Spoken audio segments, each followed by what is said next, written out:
दोस्तों नमस्कार, आपका हार्दिक स्वागत अभिनंदन हमारे फेसबुक के इस पेज पे और यूट्यूब चैनल पे भी।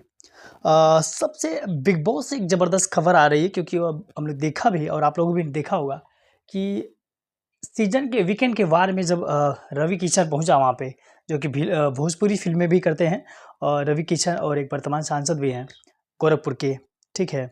और उसने शिवानी के ऊपर अटैक कर दिया ज़्यादा, ठीक है? उसको सभ्यताएँ सिखाने लगे वो, सामाजिक चीज़ें सिखाने लगे कि तुम अपनी कह सकते हैं कि रोना रो करके उड़ता तीर लेती हो, ठीक है? उड़ता तीर क्या समझते हैं ना? वो ज्ञान दे रहा था, उसको समझा रहा था, उसको सिखा रहा था।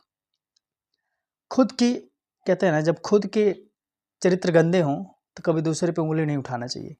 ये सच्चाई है और इसको सोचना भी चाहिए इस चीज़ के लिए। वो डायरेक्ट और इसमें एक रणवीर है, ठीक है? रणवीर जो है बॉलीवुड फ़िल्मों का एक्टर भी है। मुझे बेचारा पता नहीं क्यों आजकल इतना फ्रस्ट्रेट लग रहा है वो, इतना परेशान है। उसको किसी से भी दिक्कत नहीं है, उसको दिक्कत है बस शिवानी से। उसको उसकी भाषा उसको पसंद नहीं है, ठीक है? इस देश में विभिन्न भाषाएँ हैं, विभिन्न धर्म हैं और धर्म से किसी को नफ़रत हो जाए, किसी की बोली से, किसी की भाषा से अगर नफ़रत हो जाए, इरिटेशन हो जाए, तो ये सोचने वाली बात है और ये उसकी इस इसकी क्षमता को दिखाता है, मस्तिष्क की क्षमता को उसको दिखाता है। तो कहीं न कहीं मुझे रवि किशन पे एक हँसी आई कि वो बंदा उसको ज्ञान देने पहुँचा है और उसको इरिटेट कर रहा है, उसको परेशान कर रहा है और उसको होपलेस करने के लिए बिग बॉस में भी इतनी ज़्यादा साजिशें चल रही हैं क्योंकि उसने जो सफ़र शुरू किया है ना, वो भले ही थोड़ी-सी कम पड़ी है, लेकिन उसने वो दौर देखा है, उसने अपने दम पे एक एम्पायर खड़ा किया है और उसको सपोर्ट की ज़रूरत थी और पब्लिक उसको सपोर्ट कर भी रही है। ज़बरदस्त तरीके से उसको वोटिंग के लिए 2-2 3-3 बार उसको नॉमिनेट किया गया। उसके बावजूद भी उसके चाहने वालों लोगों ने उसको इतने भर-भर के वोट किए कि उसको वो स्टेबलाइज़ हो गई। उसको फिर और हमेशा इस चीज़ को किया जा रहा है क्योंकि वो ऑनेस्टी के साथ गेम खेलती है। अभी बीच में कृतिका के साथ क्या हो रहा था, उसके साथ वो पंजे का गेम होता है, उसको खेल रहे थे तो अरमान उसको पुशअप कर रहा था, इधर कटारिया उसको पुशअप कर रहा था, शिवानी को। तो देखते-देखते चंद मिनटों में ही शिवानी ने कृतिका को धराशायी कर दिया और हारने के बाद मुँह एकदम बन गया। तो रवि किशन जी को ऐसा नहीं करना चाहिए। ये कहते हैं ये अच्छा कुछ एक्टर हैं भोजपुरी के, उनको लगता है कि वो भोजपुरी का विकास कर रहे हैं। वो कहते हैं हर जगह पे मंच पे कहते हैं कि हमने भोजपुरी को यहाँ से वहाँ तक पहुँचा दिया, भोजपुरी के यहाँ से वहाँ तक। भोजपुरी के किसी को कोई पहुँचाया नहीं है, ठीक है? भोजपुरी का इस्तेमाल करके उन्होंने सब अपना सबसे ज़्यादा अगर कोई पेट भरा है, अपना बनाया है, यही सब मिलकर बनाए हैं, ठीक है? एक्टर उनको जो रवि किशन को मैं भी पसंद करता था, आज भी करता हूँ लेकिन उनकी ये हरकत देख कर के मुझे बहुत ही गुस्सा आया। रियलिटी बताऊँ, उनको ऐसा नहीं करना चाहिए क्योंकि आपके उत्तर प्रदेश की वो लड़की है और जातिवादी चीज़ें ना करिए। आप शुक्ला हैं, वो दलित समाज की थी, कम से कम उसको मोटिवेट करते, उसको समझाते उस चीज़ को। तुम तो उसी के ऊपर हावी हो गए और उसको कह रहे हैं कि जो रणवीर है उसको कि तुमको काम ही काम मिलेगा, बाबू ये वो। अरे ये सब नहीं करना चाहिए, ठीक है? तुम इंडस्ट्री में पहुँच गए हो तो इसका मतलब अच्छा इनको सबसे बड़ी चीज़ लगती है कि अगर ये बिग बॉस जीत कर आती है, तो इनके मुँह पे एक तमाचा होगा क्योंकि ये बिग बॉस कभी जीत नहीं पाए हैं ये लोग, ठीक है? बड़े-बड़े स्टार वहाँ पहुँचे थे, ठीक है? लेकिन ये गाँव की एक लड़की अपने टैलेंट के दम पे, ठीक है? उसके पास बहुत ही संसाधन की कमी थी। उसने उसकी जो कहानियाँ हैं वो रियल कहानियाँ हैं, ठीक है? ज़मीन स्तर से उठ कर के वहाँ तक पहुँची है वो। तो उसको सपोर्ट करने की बजाय उसको ज्ञान देना कहीं न कहीं रवि किशन जी को ये सही नहीं लगता और मुझे भी सही नहीं लगता। क्यों ऐसा नहीं करना चाहिए, उसको मोटिवेट करना चाहिए था आपको। और बिग बॉस भी सस्पेंस का घर यही है, उसमें गेम चलते हैं और उसमें वायलेंस नहीं होता है और विशाल जो है वो भी काफ़ी इनोसेंट बंदा लगता है मुझे और अरमान उसको सोच रहा था, कृतिका का इस्तेमाल करके सोच रहा था उसको मैं अटैक कर दूंगा, उसको बाहर कर दूंगा क्योंकि वहाँ पे एक दूसरे को बाहर करने में ही सबसे ज़्यादा लोग लगे हुए हैं और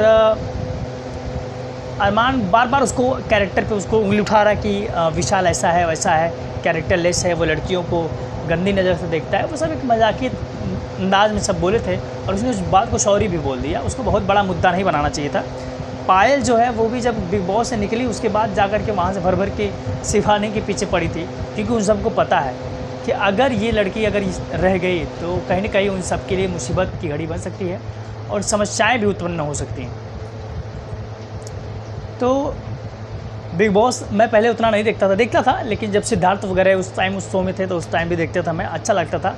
और थोड़ा सा बिग बॉस वर्जिनिटी जो उसमें है, उसमें जो रियलिटी है उसमें आपको जज करने की है, और आप उसमें रियल बने रहें। अगर रियल बने रहेंगे तो शायद पब्लिक आपको प्रेम करती चाहती है। वहाँ पे ना किसी आपके साथ कोई कम्युनिकेशन है, ना फ़ोन है, ना कुछ भी है। बस ये है कि वो एक थोड़ा सी आधुनिक जीवन से हट के देसी जीवन जो होता है उस जीवन में रहना, क्योंकि आज की डेट में हम लोगों के पास इंटरनेट, फ़ोन, व्हाट्सएप, इंस्टाग्राम, ये सब चीज़ें हम लोगों के जीवन में इतना ज़्यादा जुड़ चुकी हैं, क्योंकि हम लोग अब इसको छोड़ ही नहीं सकते। कोई नहीं छोड़ सकता इस चीज़ को, क्योंकि ये चीज़ें आज के दैनिक जीवन में भी, हमको व्हाट्सएप पे हम लोग वर्क करते हैं, हम लोग हैं, और सोशल साइट पे भी वर्क करते हैं, तो कहीं ना कहीं ये हमारे निजी जीवन का एक हिस्सा भी बन चुके हैं। तो इन चीज़ों को हट करके लगभग 90 दिन के आसपास आपको, अगर बिग बॉस में आप रहते हैं, तो इन सारी चीज़ों को आपको 3 महीने तक आपको छोड़ना पड़ेगा। और ये चीज़ों का छोड़ना भी कहीं ना कहीं आपके लिए अंदर थोड़ा सा एक बहुत एनर्जी की आवश्यकता होगी। और उसमें ऐसे ऐसे गेम रहते हैं कि दोस्तों ही कभी कभी दुश्मन बन जाते हैं, और ऐसा होता भी है। कटारिया जो है वो विशाल के लिए उतना स्टैंड पहले नहीं लेता था जितना अब थोड़ा ले रहा है, और लेना भी चाहिए, क्योंकि ये विवाद जो था थोड़ा सा मान लीजिए ठीक है मजाकिया अंदाज में विशाल ने बोल दिया, उसके लिए सॉरी भी बोल दिया, तो उसको थप्पड़ मार दिया। वायलेंस बिग बॉस के घर में अलाउड नहीं है। अनिल कपूर जी कह सकते हैं कि उतना थोड़ा सा सीधे व्यक्ति हैं, वो उस तरीके से नहीं हैंडल कर बोले, उन शब्दों को नहीं किए। कहीं अगर सलमान अगर होता तो इनकी तो खैर नहीं होती, और अब तक अरमान जी को घर से बाहर जाना पड़ता, क्योंकि सलमान कह सकते नहीं एंग्री मैन है, वो हर एक मुद्दे को निचोड़ के रख देता है। और ठीक है, बिग बॉस OTT 3 जो भी है बेहतरीन है, अच्छा लग रहा है हमको, और देख भी रहे हैं लोग। सबसे ज़्यादा ग्रामीण क्षेत्र के लोग भी अब देख रहे हैं, क्योंकि वहाँ उनकी एक ऐसी लड़की पहुँची है जिसने संसाधनों की कमी होने के बावजूद अपना इतना बड़ा एम्पायर खड़ा किया, और लोगों की सपोर्ट की उसको ज़रूरत है। लोग सपोर्ट भी कीजिए, आप उसको वोटिंग भी कीजिए, और जियो सिनेमा पे ये एक बिजनेस भी है, हम एक तरीके से कह सकते हैं। लेकिन कहीं ना कहीं अगर वो लड़की अगर जीत के निकलती है वहाँ से, तो बहुत सी लड़कियों के लिए आइडल भी बन सकती है, ठीक है। क्योंकि आप आज के दौर में एक ऐसी चीज़ें हैं कि बहुत लोग पढ़ के बहुत ज़्यादा मेहनत करके भी परेशान है, कुछ नहीं हासिल कर पा रहे हैं। क्यों? पढ़ाई भी इसीलिए आदमी करता है, मान सम्मान चाहिए, नौकरी चाहिए, अच्छा पैसा चाहिए, और ताकि उसका जीवन थोड़ा सा एक अच्छे तरीके से गुजर सके। लेकिन वही चीज़ें अब सोशल मीडिया का इस्तेमाल करके बहुत लोग कमा रहे हैं। हाँ, लेकिन कुछ लोग बहुत ही भद्दे तरीके से कमा रहे हैं, मैं उनका सपोर्ट नहीं करता। लेकिन अपनी सभ्यता और शालीनता को बनाए रख करके अगर शिवानी ने जो मुकाम हासिल किया है वो काबिल तारीफ़ है। तो बहुत बहुत शुक्रिया बिग बॉस OTT के इस प्रोग्राम्स के लिए, और इसमें जो कैंडिडेट हैं वो काफ़ी बेहतरीन भी हैं, और अपने अपने दम पे उन्होंने अपनी पहचान भी बनाई है। उसके बाद नेची भाई का तो मुझे गजब ही लगता है, जब सुबह सोकर उठता है तो मैं देखता हूँ तो अरे बाप रे बाप, उसका तो अलग ही है, मस्त बंदा है वो भी है, ठीक है। तो चैनल पे अगर आप मेरे नए होंगे तो चैनल को सब्सक्राइब आप ज़रूर कीजिएगा, और आगे देखिएगा क्या क्या सीज़न होने वाला है, और इस सीज़न में भरपूर मज़ा आने वाली है। Thank you so much, thanks for watching.